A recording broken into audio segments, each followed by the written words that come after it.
Oh, goody. All right, what's going on, everybody? Zombies here again, and today we're back with another Marvel Snap video. So we just got a little bit of a developer interview going over Snap Packs, some more details that we didn't have before, and a confirmed release date of the next patch, which is dropping at the end of the month, April 29th. So now that we have more information, let's take a look at this big economy rework and what it's going to be doing to help fix things a bit in Marvel Snap. So here we can see all the prices. You're still going to have your new card Spotlight, which is going to be 6,000 tokens. Nothing's changing about that, and that will rotate out each week. The packs. So there are two types of packs, seasonal packs and non-seasonal packs. Seasonal packs are going to have the most recent 2 months of cards, so the current season and the season before it, including the previous season pass card, and the current season pass card will rotate into these once its season ends. The prices on these are as follows. We have 5,000 tokens for the seasonal series 5 pack and 2,500 for the seasonal series 4. Collector's packs have all the other cards in these series, which are not the 2 most recent months of cards. So much bigger pool of cards. However, you do get a bit of a additional price discount to make up for that. So series 5 collector's packs are 4K, series 4 collector's packs are 2K, and there are going to be series 3 collector packs as well, which are 650 tokens. We're also going to have the option to just buy tokens directly from the store, and we're going to have 50 tokens that you get a day just for logging in as an additional login reward. In terms of the rates and the math on is it worth buying these tokens from the shop, I think these are slightly better than Token Tuesday. So generally speaking, I think the way to go with your resources is probably still saving for the more value bundles, but if you really want to get a card right away and you need some tokens, or you really want to get a pack right away and need some tokens, these aren't bad rates. They also aren't the best rates in the game, but that's kind of to be expected since they will be available all the time. So let's talk about the prices. What do I think about these prices? This is pretty much what I was expecting. Essentially, Snap Packs are going to be giving you a discount compared to buying the card for the full price. And the real big benefit here, though, is not just the, okay, it's 1,000 tokens cheaper. However, I'm trading that for a little bit of a loss of agency, right? But I think the real benefit out of the Snap Packs comes from the bonus stuff inside of it. So Snap Packs are always going to have one card you do not own from the pool of cards that are currently available. And here we can see what that UI actually looks like. So if you click on a Snap Pack, it'll show you, and I think this is actually really important so you know what you have a chance of getting. It'll show you exactly what is in that pack if it's going to be worth getting for you. So we can see here, Seasonal Series 4 pack has the first Ghost Rider as well as the cards from the Brave New World season. But really, I think the big benefit of packs is the bonus items. So yeah, you get a card, that's great, and it can't be a dupe, that's great.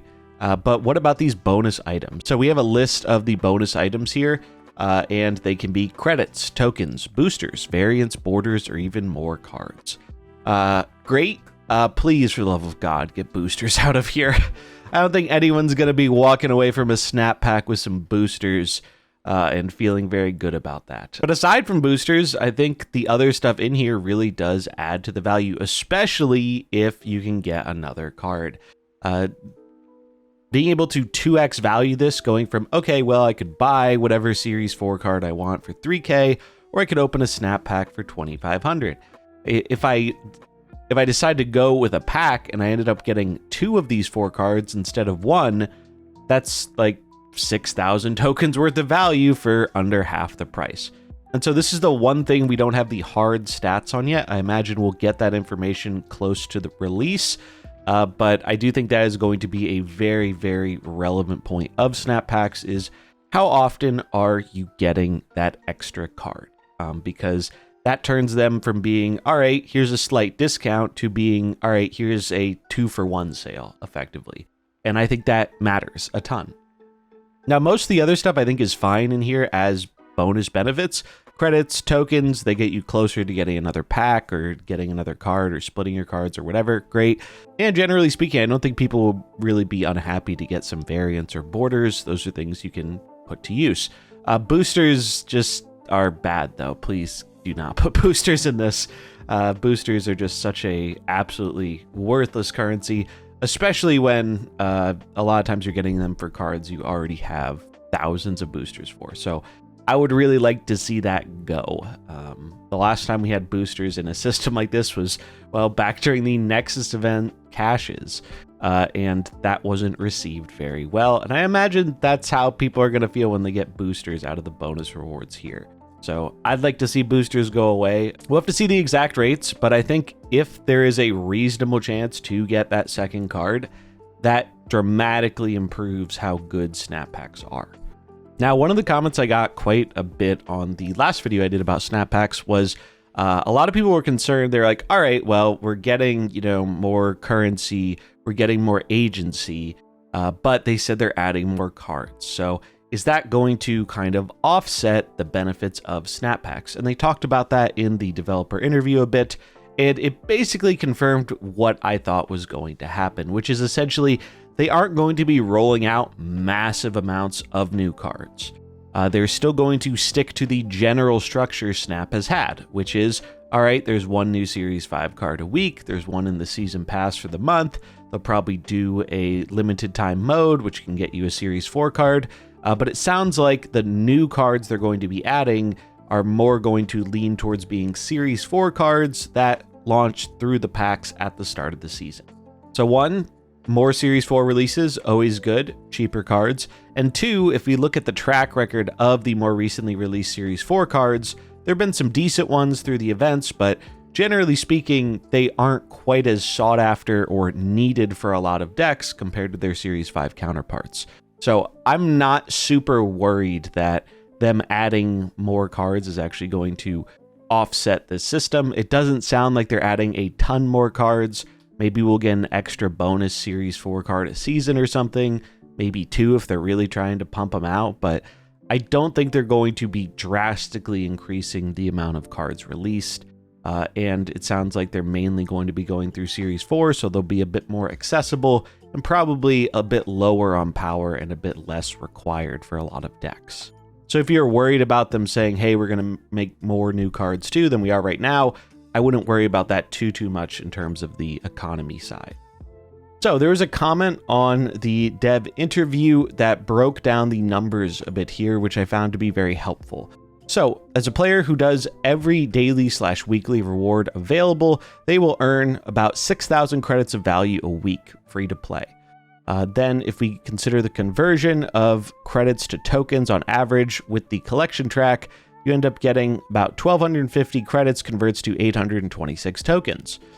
When we add the additional 350 tokens you get a week from the 50 a day in the shop for free, each player should be expecting about 4,315 tokens per week. Note, this does not account for rewards that are not consistent week to week. So Alliance rewards, Conquest rewards, Twitch drops, Season Pass stuff, limited time game modes, or like the credits you're getting from the daily Galactus spin. So how does this math out? So if you get 4,315 tokens, you multiply that by 4 weeks in a month, or 5 if it's a longer month, you get about 17,260 tokens a month, and that'll be slightly higher if you're doing some of this other stuff, like your Alliance rewards, Conquest rewards, etc. But that is the base rate for if you're just doing your missions and getting all the login stuff for free. So what does that convert to? That's just under 3 new Series 5 cards, or I guess 3 Series 5 cards of your choosing from the token shop. You could also use that for 3 Series 5 seasonal packs plus 1 Series 4 seasonal pack as well. Or you could use that on some of the older packs. So you could get 4 old Series 5 packs or 8 old Series 4 packs. So the conclusion they came to is free-to-play players should expect an equilibrium point of owning about 3 to 4 of the cards from the seasonal pool, which again is the 2 most recent seasons, so the ongoing one and the one before it. And this also does not account for the possible new card / token value that can come out of the snap packs from that bonus slot.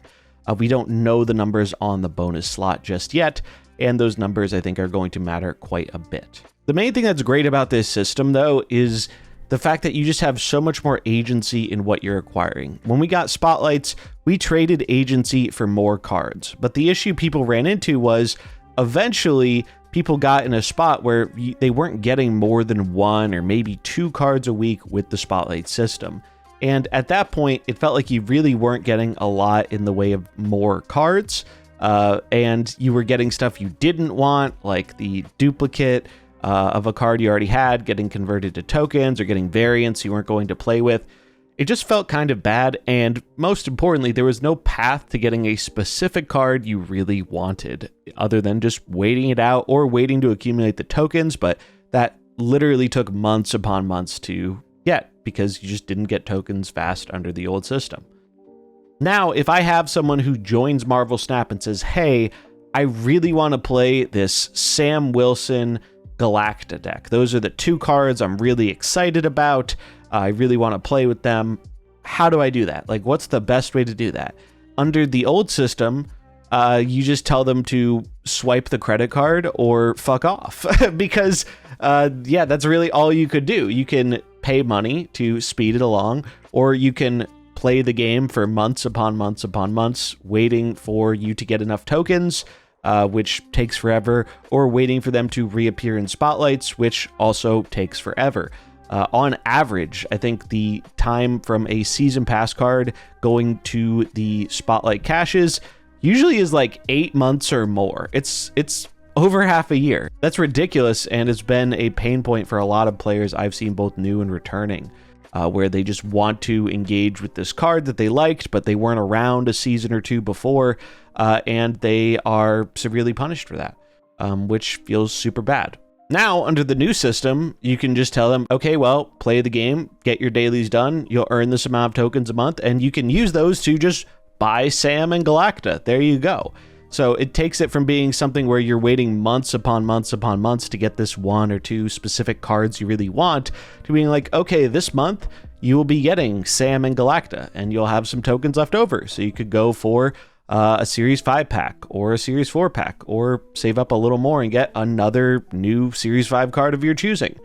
I think that matters a lot, because what I've noticed is I don't think most players feel like they want to or need to engage with every card in the game, but it's very important to them that they can engage with the ones they are excited about. And because of the spotlight system, if you missed the week where the card showed up you were excited about, there just wasn't a good path to getting it without spending money or waiting a ton of time. And now there just always will be a good path to doing that, where you don't have to wait a ridiculous amount of time to get that specific thing you want. And I think that's been one of the biggest things that pushes people away from the game, is people get tired of the decks they're playing with and they want to engage with something new, but because they're at the will of the spotlight system, when they get to actually play with that new thing, can often take a really long time, and people just quit or move on before they actually have a chance to do the thing they want to do. And so I think the agency really does matter. Also, from what we've heard with the developer interview, they said they're adding more cards, but it really sounds like they're going to be doing maybe 1 more Series 4 card a month. So if you're worried about the new cards really like kind of counterbalancing the new system, I don't think that's going to be the case. You could also even save up, right? Like the Series 4 cards usually aren't crazy impactful. They're not things you must own. Going off some of the more recently released ones, like, yeah, they can sometimes be decent, but they aren't quite as appealing or universally played as the Series 5 cards often are. So what you could do is you could say, all right, maybe I won't get this new Series 4 card that came out this month, but I'll hold, and then when the second new one drops in the next month, both will still be in the seasonal packs, and you can go for one of those seasonal packs, and you have the chance of high rolling and getting both. So for 2,500 tokens, you could get essentially 6,000 tokens worth of 2 Series 4 cards. Again, we have to see what the rates on that are like, but even if you don't get the second card, even if you don't get a second card, if you do get credits or tokens, that helps boost you towards getting that second card or another pack, that is definitely still an improvement and reducing the price. And even though we're getting a lot more agency under this system, they did do something so where if you're just a player who doesn't really care about the specific card, but just wants to fill out your collection, maybe you're newer to the game and you have like the handful of cards you really want to play with, but you're just trying to fill out your collection, get more Series 5 cards you don't own. That's where the older collector's packs come into play, where where you get an even cheaper rate, but that is at the expense of your agency. It's a much bigger pool. The seasonal pool will always be fairly small. It's going to be over, 8 weeks. So they're going to be, 9 cards, something like that. 4 cards a week plus 1 season pass card from the prior season. So it's not a massive pool. So even if you do want to gamble on them for a slightly cheaper price, the odds are going to be a lot better for you on the seasonal packs. Whereas the collector's packs, the odds of getting a specific thing you want are going to be much, much smaller if you have a big pool of all the Series 5 cards. But the trade-off for that is, well, you're paying less for it. So yeah, you get less agency, but it's costing you less. So it's a bit of a trade-off for the people who still want to be able to get more cards for less. That's a way you can do it. But now you have a bit more of a choice rather than having to rely on the Spotlight system, which really preyed on FOMO pretty hard. I think most of us can think of a card where you were on the fence about it and decided to get it because you knew it wasn't going to come back for months upon months and you thought it might be good later. We've seen this happen numerous times. Another thing with that is like if a card gets buffed, like US Agent or Hydra Bob, people didn't get the card because they thought it was weak. It looked weak at the time. All of a sudden it gets buffed 2-3 weeks later. Now everyone is playing it. It's really good. But if you don't have tokens saved up, which was hard to do under the old system, you are at the will of Second Inner and when they put that card back in a cache, which usually takes months. Now, under the new system, if something like that were to happen, let's say this week's card, Kahori, comes out, it's not that great, it's a little mediocre, people don't pick it up, 2-3 weeks later, they decide to buff it a bit, it becomes a more played card. You have a very direct way to acquire that card that you just didn't really have before unless you had a big token stockpile. You could get it from the seasonal packs, depending on what other stuff you've got. You can see your odds on that. Or you could just flat out buy it for 6,000 tokens, which is the equivalent of 2 keys on the track. Ultimately, that's the biggest thing that matters about this system, is that we are getting significantly more agency and a lot less FOMO around new card releases. And I think that is going to fix one of the bigger pain points of Marvel Snap. I do think they can do a bit more here in terms of giving newer players an on-ramp, but it sounds like they have some ideas in the works for that. I really like the theme packs idea, where if someone is new to the game and they're not sure what they like or what they want to play, but maybe they had fun playing with this budget discard deck, having a discard pack available with like Bullseye and Scorn and Corvus and Khonshu and that kind of stuff, I think that would be really great. So it's like, okay, maybe these aren't the most recent cards, so maybe they're not in the seasonal pack, but maybe you don't want to buy a collector's pack because you're a new player and there are just so many cards in that it's unlikely to get the thing that you want. I think theme packs will help fill the gap there a little bit. Worth noting, they are not releasing with the system on April 29th, but I'm hoping it won't be too long after to where they start introducing that stuff, because I think that will be a very good on-ramp for newer players. But in general, if you're someone who cares the most about just getting the specific cards you want to get, it seems like this is going to be a big benefit to you. We are getting quite a bit of increased agency. In general, card prices should be a bit cheaper if you're going through the pack system. And if you're someone who does keep up with the releases, it's just flatly cheaper. You're going to just buy the new card through the snap pack. You don't have any other things in the snap packs. You're guaranteed the new card, and then whatever other stuff comes out as a bonus. So you're already getting 1,000 tokens off, and then you can add on to that whatever credits or tokens or other resources you get from the pack. So it kind of does something, I think, for all sides of the game.